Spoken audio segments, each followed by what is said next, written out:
2 ಲಂಬ ವೃತ್ತಾಕಾರದ ಸಿಲಿಂಡರ್ಗಳ ತ್ರಿಜ್ಯಗಳ ಅನುಪಾತ 3:4 ಮತ್ತು ಅವುಗಳ ಎತ್ತರಗಳ ಅನುಪಾತ 4:9 ಆಗಿದ್ದರೆ ಅವುಗಳ ಪಾರ್ಶ್ವ ಮೇಲ್ಮೈ ವಿಸ್ತೀರ್ಣಗಳ ಅನುಪಾತವನ್ನ ಕಂಡುಹಿಡಿಯಿರಿ ಅಂತ ಹೇಳಿದಾನೆ.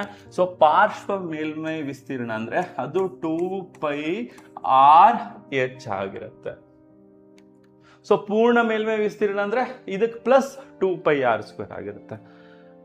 ವಾಲ್ಯೂಮ್ ಆಗಿದ್ರೆ πr²h ಆಗುತ್ತೆ. ನಿಮಗೆ ಈ ಮೆನ್ಸುರೇಷನ್ ಅಥವಾ ಕ್ಷೇತ್ರ ಗಣಿತ ಚಾಪ್ಟರ್ ಚೆನ್ನಾಗಿ ಗೊತ್ತಿರಬೇಕು.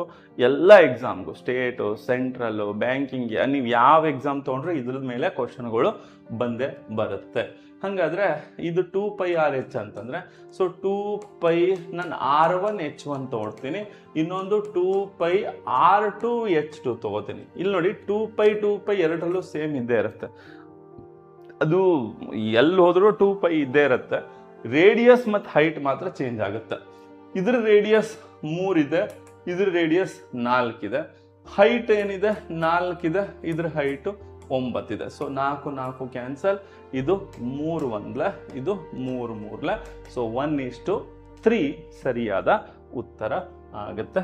ಇದನ್ನ ನೀವು ಹೋಮ್ ವರ್ಕ್ ಮಾಡಬೇಕು.